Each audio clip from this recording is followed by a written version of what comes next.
All right, Brenda, so we're going to talk about Sanfoot veneer by Jacaranda. Sanfoot, which is a direct to drywall veneer opportunity. And we're going to discuss what are the advantages and opportunities as a specifier, as a client, as a contractor, where is the value from this product from a visual standpoint, from an economic standpoint, and also I think from an ecological standpoint. So first off, Sanfoot is unique in that it is the most proven natural or recon veneer opportunity that can be assembled directly to a drywall. So how does that work? Well, first, we have a unique slicing technology to bring the veneer down to 0.2 millimeter rather than the 0.6 millimeter. So why is that a value? Well, it's got a couple of different benefits. One is when we slice the veneer that thin, it loses some of its technical characteristics, which is the desire to want to expand and contract and pull itself off of the wall, which is why you haven't seen millworkers putting raw veneers directly to drywall, because it really wasn't intended for that. Specifically when you're slicing it thicker, which is the normal 0.6. So when we get the veneer down to 0.2, we get it thin enough and assembled to this aluminum foil backer with another layer of paper so that it holds, takes the structure of the aluminum core and then holds very well, although not to this wall, to direct to a drywall substrate. So from an environmental standpoint, when we look at the slicing of that veneer being 1/3 the thickness, it means that we take that log and we triple the yield from that mature 150-year-old log, right?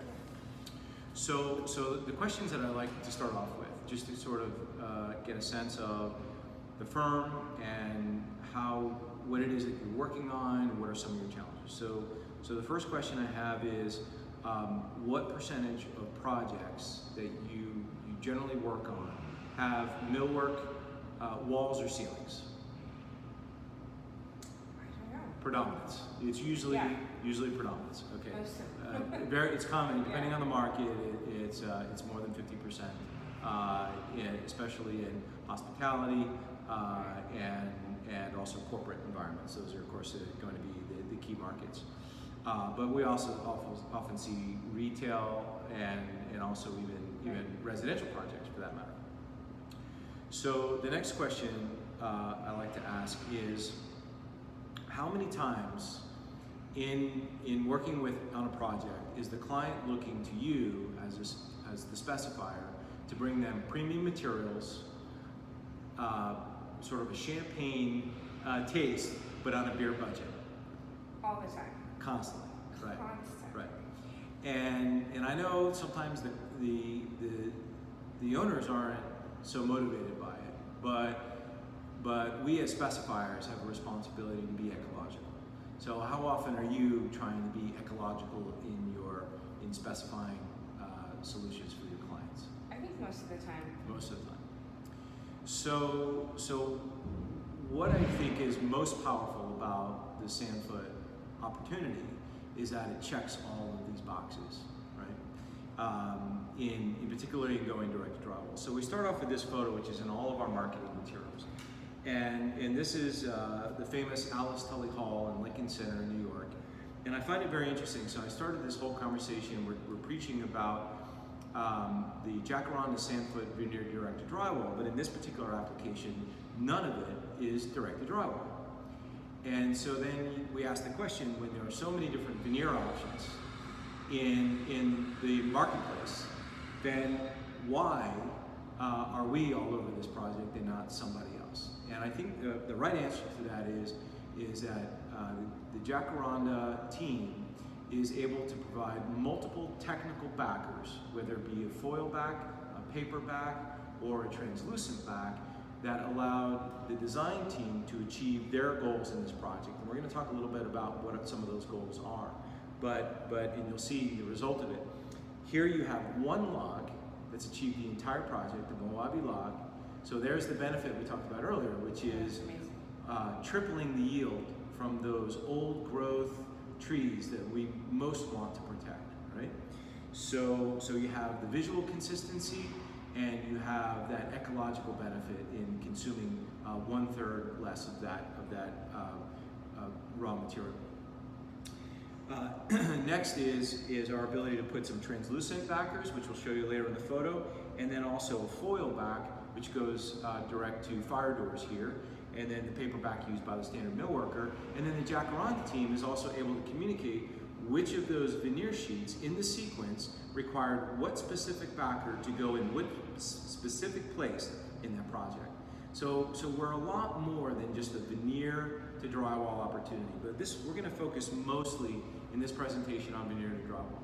Now this particular photo is the W Hotel in Boston. I was recently there. The project was it's about 10 years old, and you've got a slip match walnut in that project, which was end matched.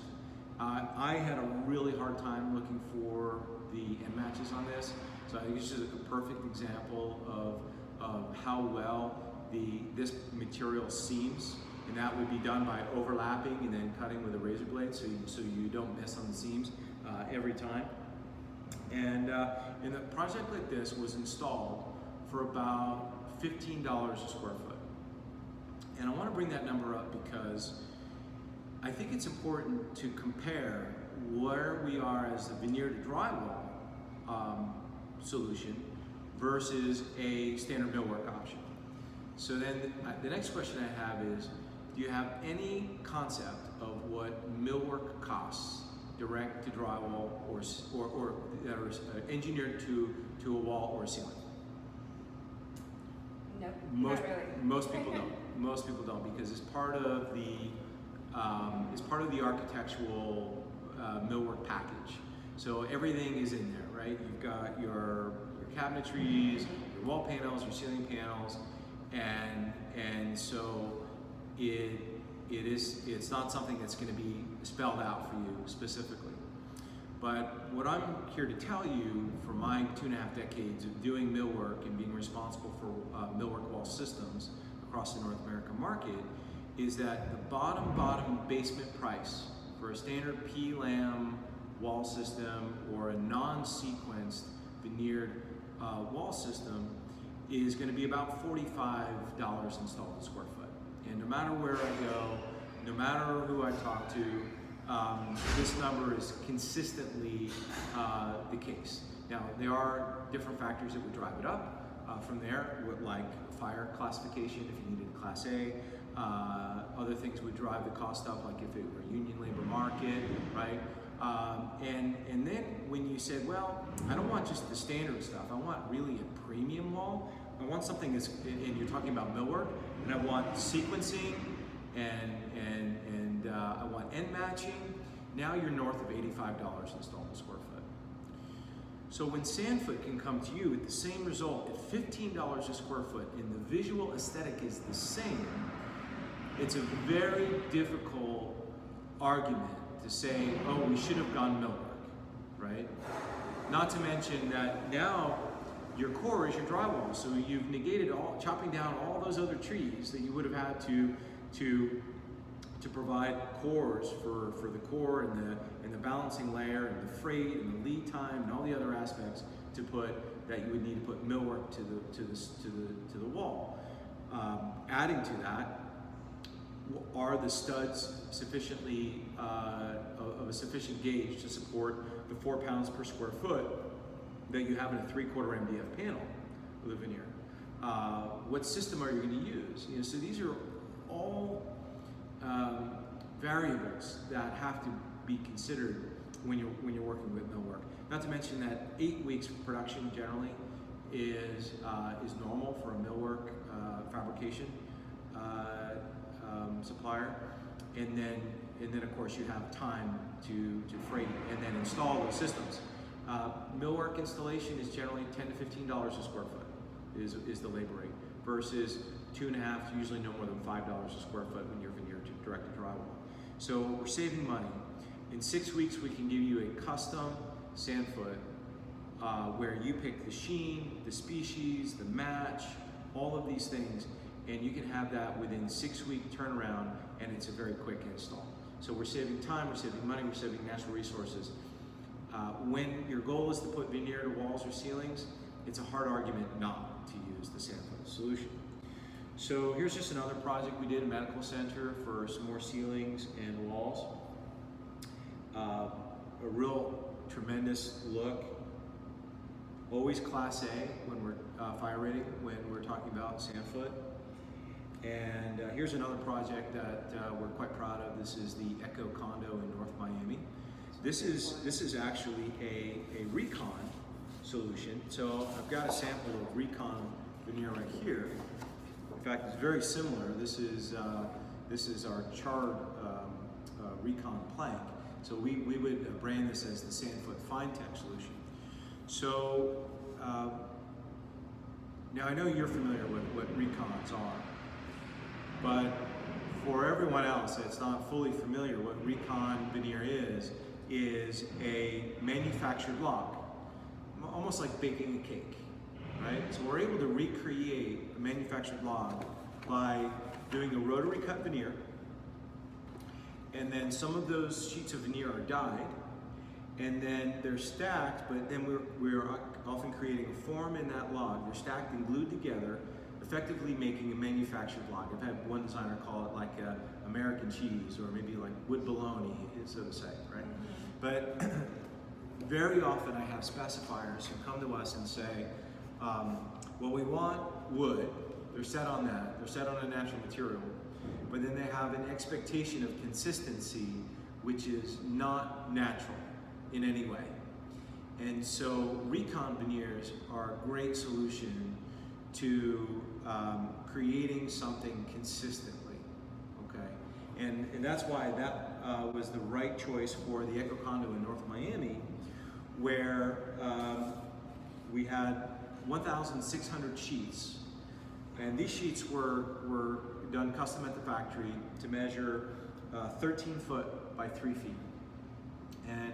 And now the logs are not generally, or the blocks are not normally 13 feet. So what we did at the factory was we end matched that. So we had a great consistency that made the job go much more smoothly, made life much easier for the installer, who was able to step up on a step ladder and drop a 13-foot sheet and have a perfect sequence throughout all of those 1,600 sheets. So, but I think what's also important is that one person installed all of those sheets. And so all of this radius work that you're seeing here, if this were millwork, the project would likely be unaffordable, okay? And it would result back to paint, maybe vinyl, okay? So when clients are looking for the material and they really don't have the millwork budget, Sanfoot is by far the best solution. So, but what we're not at all limiting anyone to a specific range. We have over 100 different species of naturals we can pull from. We have a broad range of reconstituted veneers to pull from. We can mix and match the flitch matches in any number of ways. We can create random planks, intermix species, intermix things like sapwood and heartwood to really broaden all of the design capabilities. So really what we ask of you, the designer, is purely to communicate your vision and let the Jacaranda team in Sanfoot program take your vision and make it into a reality. So we need about 2 weeks to create a control sample for you for your approval. And then once we get deposit funds, it's only about another 6 weeks to get you the final product.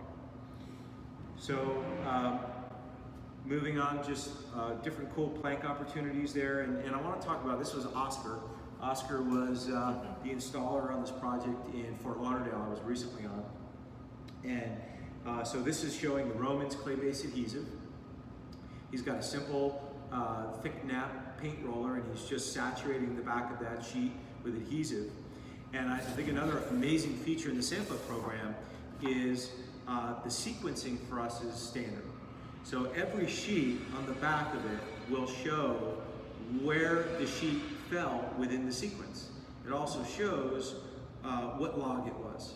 And in all of our documentation, when we're managing the transaction, we're keeping a log of that for you. So if for some reason down the line you needed to add some sheets, we can understand maybe we have that same resource available again.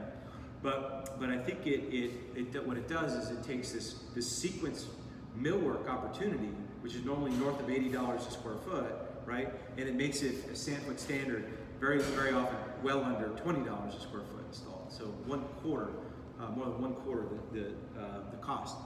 So once this adhesive is put onto the back, we can very easily move the sheet on the job site. So you can see you can kind of stick it onto itself and then move it into position. And then I'm going to show Oscar here in his doing his trade. And I think what's important about watching Oscar is that, first of all, he's a skilled craftsman. We can see that he's done this before.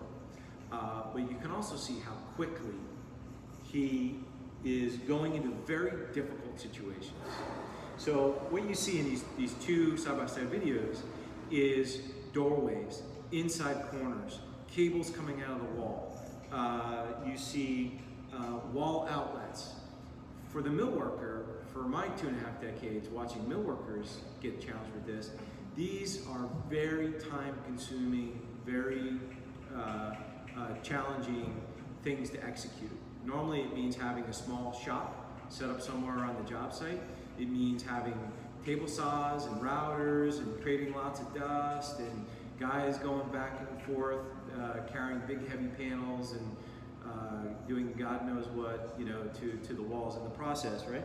But you have, in the millwork side of the fence, you've got a lot of time, you have a lot of expense to achieve something here that's literally being done in minutes. Visually, the aesthetic is exactly the same, okay? So, and what we know over the last 35 years in doing Sanfoot is from a hands-on durability standpoint, we have the same durability expectation that you would have in a urethane finished millwork. So, but if you do require a greater impact resistance, in that case we would recommend that you have a high impact drywall, which is one of the ways to aid that part of it. Also, it's important that the drywall, because that's our substrate, is as clean and as flat as it can possibly be. So in that case, we're going to always say class 4 or class 5 level drywall, okay, which is following very strictly our instructions. We want to make sure that the space is climate controlled. So we can't go and start installing in spaces that do not have their air controls stabilized during the period of installation. And it's also important that our veneers are being acclimated on the job site at least 48 hours before the installation. So these are basic realities of really any sort of installation that has wood on it. Okay? So you see Oscar tearing away at this, and he's got very simple, very basic, very lightweight tools, a plastic flat edge to put pressure on the veneer. He's got a straight edge to do his overlap his veneers, to do the double cut, to make sure he gets a seam right every time. And he's got a little roller to help secure those seams and a sponge to clean it. And then a razor blade precariously sort of hanging out of his mouth. So it's a very basic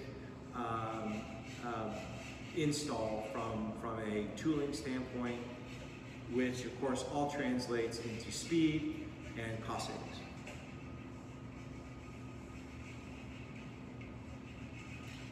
So when we move down, we look at some of the installations. One of the questions we often get is, how about bending this type of veneer? So this classifies as a flexible wood veneer.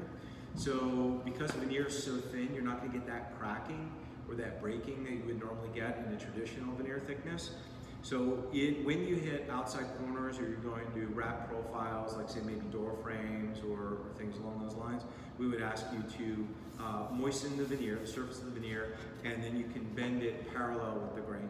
If you are going to go perpendicular to the grain, then we would require at least a 1/4 inch radius to avoid cracking, or at that point you would just do a joint at that time. but it very easily goes around outside corners. Just make sure you've got a good long leg so that you get good bond on both edges, and that that corner is quite straight, so that you don't end up with any bubbling or things on that corner. When you or your client is looking for more of a panelized appearance, it's easily achieved with just simple drywall reveals, which are inexpensive and easily installed by the drywall contractor. Then when the Sanfoot installer comes about, they'll simply just run their razor blade and trim to that reveal, give you the same look.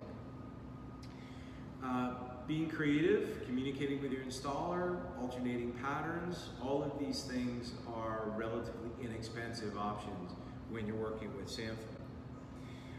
Also, opening up the floodgates of your design vision, whether you want to do planks, you want more knots, we're really going to give you a lot of leeway. And I think what's most important is that your communication and your trust in your rep to work with us and the Jacaranda team is there, because we can be a real tremendous backup for you to achieving your vision.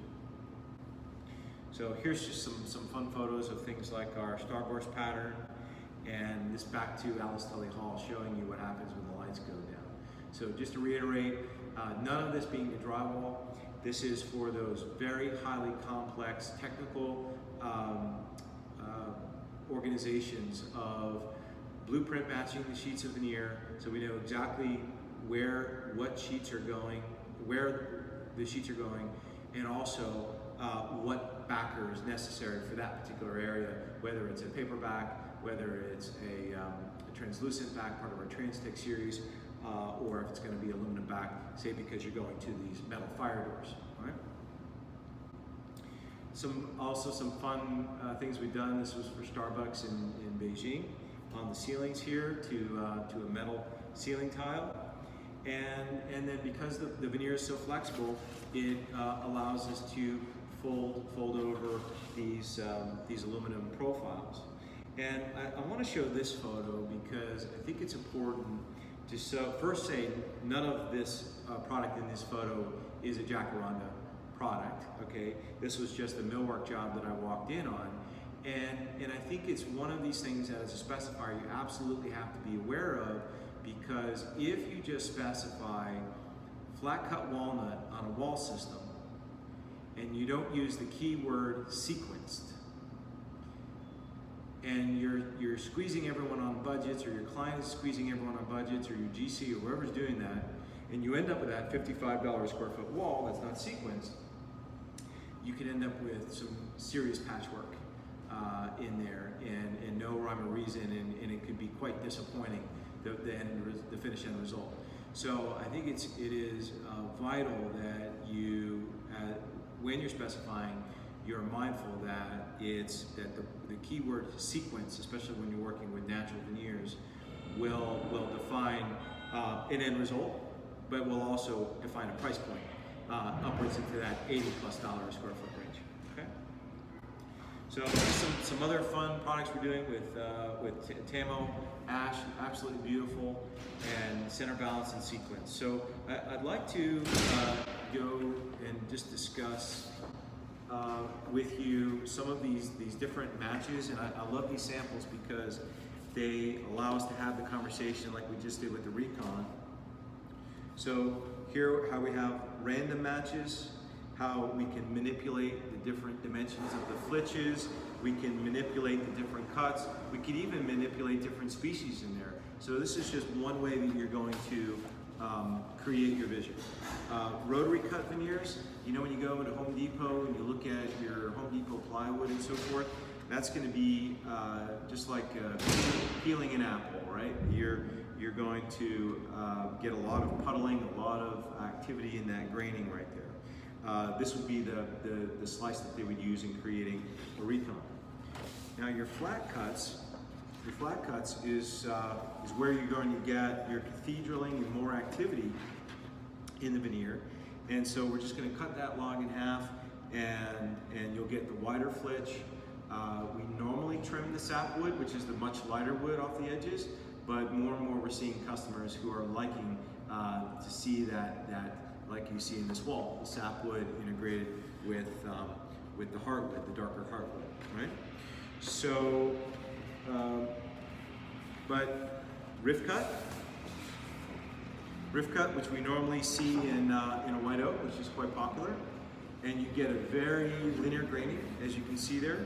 And so what's different between a quarter cut, which also has a very linear graining to it. So the quarter cut is that this is moving on the lathe, right? So you're getting cuts very perpendicular to the growth rings, and so that's going to give you that very linear effect. Very quite similar to what you get in the quarter cut. So what we're showing you here is book matching, and it's really quite simple, right? We take the veneer flitches and we just open them up like pages in a book, or slip matches would be as you slide them next to each other. So there's a lot to know in all of this, but what I can say is let us be your expert, let us help show you some different opportunities, and what's most important for you is you be creative, and let us help you take those creativities and put them to a wall where we can hit the budget, where we can use a lot less natural resources, we can do it faster, and I think in the end we'll always have a great result. Thank you so much.